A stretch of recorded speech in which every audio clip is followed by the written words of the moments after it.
അയ്യ വണക്കം. തൻ്റെ ഗേ വ്യക്തിത്വം വീണ്ടും തുറന്നു പറഞ്ഞിരിക്കുകയാണ് ബോളിവുഡിലെ ഏറ്റവും വലിയ പ്രൊഡക്ഷൻ ഹൗസായിട്ടുള്ള ധർമ്മ പ്രൊഡക്ഷൻസിൻ്റെ തലവനായിട്ടുള്ള കരൺ ജോഹർ. കരൺ ജോഹർ എന്ന് കേൾക്കുമ്പോഴേ നമുക്ക് എല്ലാവർക്കും അറിയാം, ഇതാണ് കരൺ ജോഹർ എന്ന് പറയുന്ന പുള്ളിക്കാരൻ.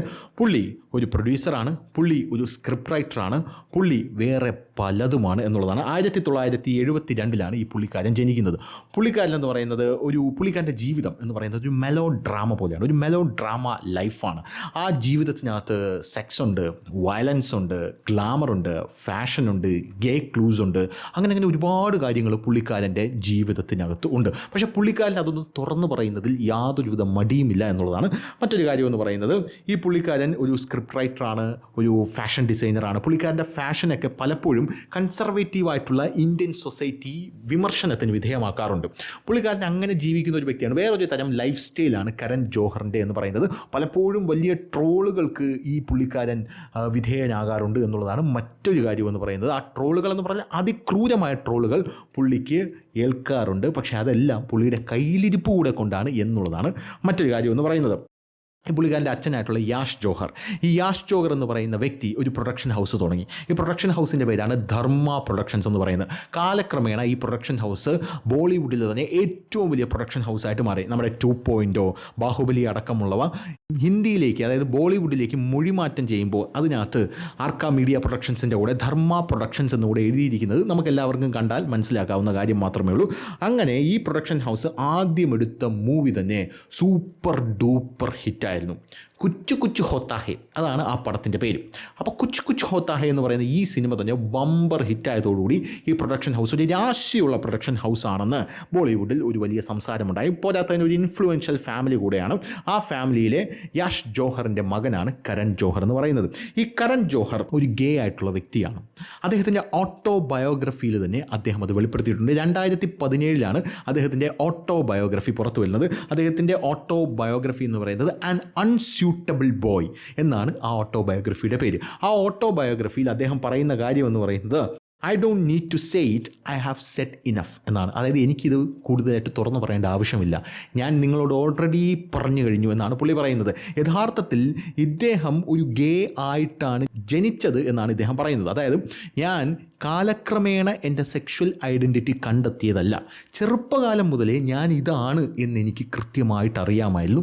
അങ്ങനെയാണ് എൻ്റെ സെക്ഷൽ ഐഡൻറ്റിറ്റി, ആ സെക്ഷൽ ഐഡൻറ്റിറ്റിയുമായി ഞാൻ മുന്നോട്ട് പോകുന്നത് എന്നാണ് കരൺ ജോഹർ പറയുന്നത്. പിന്നെ വേറൊരു പ്രധാനപ്പെട്ട കാര്യം, ഇയാളുടെ ഫാഷൻ ടോക്സ്, പിന്നെ ഇയാളുടെ തുറന്ന കാഴ്ചപ്പാട്, ഓപ്പൺ പെർസെപ്ഷൻ, ഇതൊക്കെ നമ്മുടെ കൺസർവേറ്റീവ് ഇന്ത്യൻ സൊസൈറ്റി എപ്പോഴും വളരെയധികം ഒരു വിമർശന ബുദ്ധിയോടുകൂടിയാണ് നോക്കിക്കൊണ്ടിരുന്നത് എന്നുള്ളത് വേറൊരു കാര്യമാണ്. ഇദ്ദേഹത്തിൻ്റെ ഒരു വലിയ ഷോ ഉണ്ട്. ആ ഷോയുടെ പേര് കേട്ടാൽ നിങ്ങൾക്ക് മനസ്സിലാവും, കോഫി വിത്ത് കരൺ എന്നാണ് ആ ഷോയുടെ പേര്. ആ ഷോയിലൂടെയാണ് ഇദ്ദേഹം കൂടുതൽ ജനകീയനാകുന്നത്. അതായത് ഇദ്ദേഹത്തിൻ്റെ മുഖം കൂടുതൽ ആൾക്കാരിലേക്ക്, ഒരുപക്ഷെ രാജ്യത്തുടനീളമുള്ള ആൾക്കാരിലേക്ക് എത്തുന്നത് എന്നുള്ളത് മറ്റൊരു കാര്യം. ഈ കോഫി വിത്ത് കരൺ എന്ന് പറയുന്ന ഈ ഒരു ഷോയിൽ വലിയ രീതിയിൽ ഇയാൾ വിമർശിക്കപ്പെടുന്ന ഒരു സാഹചര്യം ഉണ്ടായിട്ടുണ്ട്. കങ്കണ റണൌട്ട് എന്ന് പറയുന്ന, നമുക്കിപ്പോൾ അറിയാലോ, ഇപ്പോൾ കങ്കണ റണൌട്ട് എന്ന് പറയുന്ന നടി, ആ നടി കരൺ ജോഹറിനെ he's the flag bearer of nepotism, the movie mafia എന്നാണ് വിളിച്ച് വിശേഷിപ്പിച്ചത്. അത് ഒരുപക്ഷെ സത്യവുമാണ്. അതായത് നെപ്പോട്ടിസം എന്ന് പറയുന്നത്, അതായത് ഈ പണച്ചാക്കുകളുടെ, അല്ലെങ്കിൽ ഈ ബോളിവുഡിൽ അരങ്ങുവാണിരുന്ന വലിയ വലിയ സ്റ്റാറായി വിരമിച്ച ആൾക്കാരുടെ ആ പണച്ചാക്കുകളുടെ മക്കളെ തേടിപ്പിടിച്ച് ആ മക്കളെ സ്വന്തം പ്രൊഡക്ഷൻ ഹൗസിലൂടെ വളർത്തിക്കൊണ്ടുവരിക എന്നുള്ള ഒരു ഡ്യൂട്ടിയാണ് കരൺ ജോഹർ അന്നും ഇന്നും എടുത്തുകൊണ്ടിരുന്നത്. ഈ കരൺ ജോഹറാണ് സുശാന്ത് സിംഗ് രാജ്പൂത്ത് എന്ന് പറയുന്ന ആത്മഹത്യ ചെയ്ത ആ ഒരു നടൻ്റെ മരണവുമായി ബന്ധപ്പെട്ട് ഏറ്റവും കൂടുതൽ വിമർശനം കേട്ടത്. പക്ഷേ സുശാന്ത് സിംഗ് രാജ്പൂത്തിൻ്റെ മരണവുമായിട്ട് നേരിട്ട് ഇയാൾക്കൊരു ബന്ധമില്ല. പക്ഷേ നമ്മുടെ സമൂഹ മാധ്യമങ്ങളിൽ ഇയാളുടെ ഈ നെപ്പോട്ടിസം വച്ച് പ്രചരിപ്പിക്കുന്ന ഇയാൾ കൂടെയാണ് സുശാന്ത് സിംഗ് രാജ്പൂത്തിൻ്റെ മരണത്തിന് കാരണമെന്ന് വ്യാപകമായിട്ട് പ്രചരിപ്പിക്കപ്പെട്ടു. അതിൻ്റെ ഒരു കാരണം, സുശാന്ത് സിംഗ് രാജ്പൂത്ത് അഭിനയിച്ച ഒരു സിനിമ ഡയറക്റ്റായിട്ട് ഒരു പ്രൊമോഷനും കൊടുക്കാത്ത നെറ്റ്ഫ്ലിക്സിലോട്ട് ഇയാൾ ഡയറക്റ്റ് റിലീസ് ചെയ്തു. ആ സാധനം കൂടെ ഈ സുശാന്ത് സിംഗ് രജ്പൂത്തിൻ്റെ മരണവുമായി ബന്ധപ്പെട്ട് ഉയർന്നു വന്നു എന്നുള്ളത് വേറൊരു കാര്യം. ഇനി ആലിയ ഭട്ട്, വരുൺ ധവാൻ, ജാൻവി കപൂർ, അനന്യ പാണ്ഡെ, അങ്ങനെയുള്ള വലിയ വലിയ സിനിമാ നടന്മാരുടെയും നടിമാരുടെയും മക്കളെയൊക്കെയാണ് ഇയാൾ സിനിമയിലേക്ക് ഇൻട്രൊഡ്യൂസ് ചെയ്തുകൊണ്ടിരുന്നത്. പക്ഷേ സുശാന്ത് സിംഗ് രാജ്പൂത്ത് എന്ന് പറയുന്നത് സ്വന്തമായി വഴിവെട്ടി വന്ന ഒരു വ്യക്തിയായിരുന്നു എന്നുള്ളത് വേറൊരു കാര്യം. കോഫി വിത്ത് കരണിലും കോൺട്രവേഴ്സീസ് ഒക്കെ ഒരുപാട് വന്നിട്ടുണ്ട്. സെക്സ് ജോക്സ് ഒക്കെ പുള്ളിക്കാരൻ ഒരുപാട് അടിക്കും. സെക്സ് ജോക്സ് എന്ന് പറയുന്നത് നമ്മുടെ സമൂഹത്തിൽ, ഇപ്പോഴുള്ള സമൂഹത്തിൽ വലിയ തെറ്റൊന്നുമുള്ള കാര്യമല്ല. ഒന്നുമില്ല. നമ്മുടെ പഴയ ഒരു കൺസർവേറ്റീവ് സൊസൈറ്റി ഉണ്ടായിരുന്നു, നമ്മുടെ അച്ഛൻ, അമ്മ, അപ്പൂപ്പൻ, അമ്മാവൻ. ഇപ്പോൾ തെറി പോലും നോർമലൈസ് ആയിക്കൊണ്ടിരിക്കുന്ന ഒരു കാലഘട്ടമാണ് ഇപ്പോഴുള്ളത്. അതായത് തെറി പോലും നോർമലൈസ് ആയിക്കൊണ്ടിരിക്കുകയാണ്. പണ്ടത്തെ കാലത്തൊക്കെ ഉണ്ടായിരുന്നല്ലോ നമുക്ക് ഈ ഊക്കുക എന്ന് പോലും പറയാൻ പറ്റാത്തൊരു സാഹചര്യമുണ്ട് പണ്ടത്തെ കാലത്ത്. അപ്പോൾ ഈ വാക്ക് ഇപ്പം ഊക്ക് എന്ന് പറഞ്ഞാൽ എന്താണ്? കളിയാക്കുക. ഒരാളെ കളിയാക്കുക, അവനെ ഊക്കിക്കൊന്നു എന്ന് പറഞ്ഞാൽ അവനെ കളിയാക്കിക്കൊന്നു.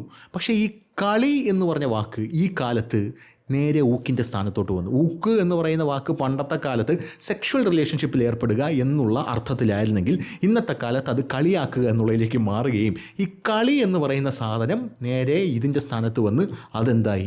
സെക്ഷുവൽ റിലേഷൻഷിപ്പിൽ ഏർപ്പെടുക എന്നുള്ള രീതിയിലേക്ക് മാറുകയും ചെയ്തു. നമ്മുടെ സമൂഹം പോയൊരു പോക്കെ ആധുനിക മലയാളത്തിൻ്റെ പിതാമക ഇതൊക്കെ കാണുന്നുണ്ടോ? അപ്പോൾ അങ്ങനെ ഈ സെക്സ് ടോക്സ് ഒക്കെ അടിക്കുന്ന ഒരു കൂട്ടത്തിലാണ് പുള്ളിയുള്ളത്. അപ്പോൾ ഹർദിക് പാണ്ഡ്യ എപ്പിസോഡ് എന്ന് പറഞ്ഞൊരു എപ്പിസോഡ് ഉണ്ടായിരുന്നു. ആ എപ്പിസോഡിൽ സെക്സ് ടോക്ക് അടിച്ചപ്പോൾ അത് കുറച്ച് അതിരി കടന്നു പോയി. അതായത് നിങ്ങൾ ത്രീസം ഒക്കെ ചെയ്തിട്ടുണ്ടോ എന്നാണ് ഹർദിക് പാണ്ഡ്യ എപ്പിസോഡിൽ കരം ജോഹർ ചോദിച്ചത്. അതുകൊണ്ട് ആ മൊത്തത്തിൽ അത് തൂക്കിക്കളഞ്ഞു. അതായത് മൊത്തത്തിൽ ആ ഷോ ബാൻ ചെയ്യുന്ന, ആ ഷോ എന്ന് പറഞ്ഞാൽ എപ്പിസോഡ് ബാൻ ചെയ്യുന്ന കാഴ്ചയാണ് കാണാനായിട്ട് സാധിച്ചത്. അപ്പോൾ അതൊക്കെ കുറച്ച് കൂടുതലാണ് എന്ന് ആ സമയത്തുള്ളവർക്ക് തോന്നിക്കാണും. എന്നാൽ ഈ സമയത്തുള്ളവർക്ക് അത് തോന്നില്ല എന്നുള്ളതാണ് വേറൊരു കാര്യം. പിന്നെ ഇയാൾ 2019 ഒരു ഡ്രഗ് പാർട്ടി ഹോസ്റ്റ് ചെയ്തിരുന്നു എന്നൊരു ആരോപണമുണ്ട്. ആ പാർട്ടിയിൽ വന്ന ആൾക്കാർ ഡ്രഗ് അടിച്ച പോലെ കാണപ്പെട്ടു. അപ്പോൾ ഹൈ ആയി കാണപ്പെട്ടു. അപ്പോൾ അതുകൊണ്ട് തന്നെ ഇയാൾ എന്ത് ചെയ്തു? ഈടി തൂക്കി ചോദ്യം ചെയ്യാനൊക്കെ പോയി എന്നുള്ള റിപ്പോർട്ടും പുറത്തു വരുന്നുണ്ട്. പക്ഷേ ഇപ്പോഴത്തെ നമ്മുടെ വിഷയം അതൊന്നുമല്ല. ഇപ്പോഴത്തെ വിഷയം എന്ന് പറഞ്ഞാൽ too much with Kajol and twinkle എന്ന് പറഞ്ഞൊരു പരിപാടി തുടങ്ങിയിട്ടുണ്ട്. ഇങ്ങനൊരു അപരാധം വലിയ പ്രതീക്ഷയോടുകൂടി കരൺ ജോഹർ കോഫി വിത്ത് കരൺ എന്ന് പറയുന്ന പരിപാടിയുടെ ബദലായിട്ട് തുടങ്ങിയ ഒരു പരിപാടിയാണ്. പക്ഷേ ഈ പരിപാടിക്ക് വേണ്ടത്ര റേറ്റിങ്ങോ കാര്യങ്ങളോ ഒന്നും തന്നെയില്ല. റേറ്റിങ്ങോ കാര്യങ്ങളോ മാത്രമോ ഇല്ല, ഈ കജോളും ട്വിങ്കിളുമാണ് ഈ പരിപാടിയുടെ അവതാരകരായിട്ട് ഇരിക്കുന്നത്. ഇവർക്ക് രണ്ടുപേർക്കുമിടയിൽ യാതൊരുവിധ കെമിസ്ട്രിയും ഇല്ല എന്നാണ് ഈ നാട്ടുകാർ മൊത്തം പറഞ്ഞുകൊണ്ടിരിക്കുന്നത്. അതുകൊണ്ട് ഈ പരിപാടി അങ്ങോട്ട് ക്ലിക്ക് ആവുന്നില്ല, അഥവാ ക്ലച്ച് പിടിക്കുന്നില്ല. ഈ പരിപാടി ക്ലച്ച് പിടിക്കാനായിട്ട് കരൺ ജോഹറിനെയും നമ്മുടെ ബോണി കപൂറിൻ്റെ മകളായിട്ടുള്ള ജാൻവി കപൂർ, ശ്രീദേവിയുടെ മോള് ജാൻവി കപൂറിനെയും കൊണ്ടുവന്നു. ജാൻവി കപൂറിനെയും കൊണ്ടുവന്ന ശേഷം ഇവർ ഈ ടാസ്ക് ഒക്കെ കൊടുക്കുമല്ലോ. ഇപ്പോൾ പരിപാടിയിൽ കണ്ടുവരുന്ന ഒരു സംഭവമാണ്, പല പരിപാടികളിലും ഈ ടാസ്ക് ഒക്കെ കൊടുക്കും. അങ്ങനെ ടാസ്ക് കൊടുക്കുന്ന കൂട്ടത്തിൽ ആ ടാസ്കിൽ ജാൻവി കപൂർ കരൺ ജോഹറിനോട് ചോദിച്ചത്, ഞാനൊരു കാര്യം പറയാം, അതായത് നിങ്ങളുടെ ജീവിതത്തിൽ ഇതുവരെ സംഭവിച്ച മറ്റാരോടും പറയാത്ത ഒരു സത്യവും ഒരു കള്ളവും പറയുക എന്നാണ് ജാൻവി കപൂർ കരൺ ജോഹറിനോട് ചോദിച്ചത്. കരൺ ജോഹർ ഉടനെ തന്നെ എടുത്ത വാക്കി പറഞ്ഞ മറുപടി എന്ന് പറയുന്നത്, എൻ്റെ 26-ാമത്തെ വയസ്സിലാണ് എൻ്റെ വെർജിനിറ്റി നഷ്ടപ്പെട്ടത്. ഈ വെർജിനിറ്റി എന്നുള്ള കാര്യം പുരുഷന്മാരുടെ കാര്യത്തിൽ പറയാം. അതായത് സ്ത്രീകളുടെ കന്യകാത്വം നഷ്ടപ്പെട്ടു എന്ന് പറയും, പുരുഷന്മാരുടെ ബ്രഹ്മചര്യം നഷ്ടപ്പെട്ടു എന്നാണ് പറയുന്നത്. പക്ഷേ പുള്ളി വെർജിനിറ്റി നഷ്ടപ്പെട്ടു എന്നാണ് പറയുന്നത്. എന്തായാലും സംഭവം മനസ്സിലായല്ലോ. അപ്പോൾ ആ കാര്യം 26-ാമത്തെ വയസ്സിലാണ് നഷ്ടപ്പെട്ടത്. പിന്നെ പുള്ളി പറഞ്ഞൊരു കാര്യമുണ്ട്, ജാൻവി കപൂറിനെ നോക്കി, നിങ്ങളുടെ കുടുംബത്തിലുള്ള ഒരാളുമായിട്ട് അഗാധമായിട്ടുള്ള പ്രണയത്തിലായിരുന്നു ആ സമയത്ത് ഞാൻ. ഇത് കേട്ടതും ജാൻവി കപൂർ ഞെട്ടിപ്പോയി.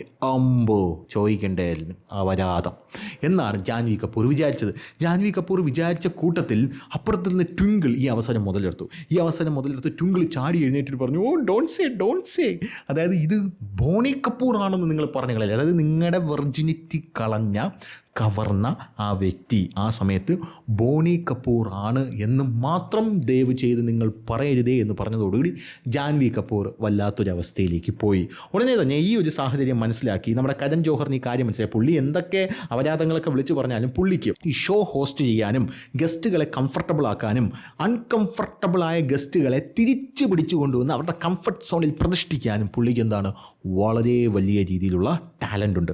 അപ്പോൾ പുള്ളി പറഞ്ഞത്, ആദ്യത്തെ ഞാനൊരു സത്യമാണ് പറഞ്ഞത്, രണ്ടാമത്തെ ഞാനൊരു കള്ളമാണ് പറഞ്ഞത്. ആ ഒരു രീതിയിൽ എടുത്താൽ മതി. അതായത് നിങ്ങളുടെ കുടുംബത്തിലെ ഒരാളുമായിട്ട് എനിക്ക് ഇൻറ്റിമേറ്റ് ആയിട്ടുള്ള ബന്ധമുണ്ടായിരുന്നു എന്ന് ഞാൻ പറഞ്ഞത് വെറുതെ ഒരു ഷോയ്ക്ക് വേണ്ടി പറഞ്ഞതാണ്. അതിനെക്കുറിച്ച് മാത്രം എടുത്താൽ മതി. യഥാർത്ഥത്തിൽ നിങ്ങളുടെ കുടുംബത്തിലെ ഒരാളുമായിട്ട് ഇൻറ്റിമേറ്റുമായിട്ട് ബന്ധം സ്ഥാപിക്കുന്ന ആ ഒരു ലൈനിനെക്കുറിച്ച് ഞാൻ ചിന്തിച്ചിട്ടുണ്ട്. പക്ഷേ അപ്പോഴേക്കും നിങ്ങളുടെ കുടുംബം ഒരുപാട് അങ്ങ് ദൂരേക്ക് പോയി, വളർന്നു പോയി എന്നാണ് നമ്മുടെ കരൺ ജോഹർ പറഞ്ഞത്. ഇത് കേട്ടപ്പോൾ നിമ്മതിയായി, നമ്മുടെ ജാൻവി കപൂറിന് നിമ്മതിയായി, നെഞ്ചി കൈവച്ചോ സന്തോഷം, രക്ഷപ്പെട്ടു എന്ന് പറഞ്ഞൊരു രീതിയിലേക്ക് ജാൻവി കപൂർ മാറുന്ന കാഴ്ചയാണ് കാണാനായിട്ട് സാധിക്കുന്നത്. അപ്പോൾ ഇതിൻ്റെ ക്ലിപ്പാണ് ഇപ്പോൾ സോഷ്യൽ മീഡിയയിൽ വൈറലായി പോയിക്കൊണ്ടിരിക്കുന്നത്. ചില ആൾക്കാർ എന്നോട് പറയുന്നുണ്ട് ക്ലിപ്പ് ഇടുമോ എന്ന്. ക്ലിപ്പിടില്ല, കാരണം ഇതൊക്കെ വേറെ ചാനലിൻ്റെ ക്ലിപ്പാണ്. ആ ചാനൽ അനുവദിച്ചാൽ ഞാനത് എടുത്തിടാം. അല്ലാതെ അനുവാദമില്ലാതെ ആ ക്ലിപ്പൊക്കെ ഇതിനകത്ത് എടുത്തിട്ട് കഴിഞ്ഞാൽ ഈ ചാനലിന് മുട്ടം പണി കിട്ടും എന്നുള്ളതാണ് മറ്റൊരു കാര്യം എന്ന് പറയുന്നത്. അതുകൊണ്ട് ക്ലിപ്പിടാൻ പറ്റത്തില്ല. മനസ്സിലായി? ശരി.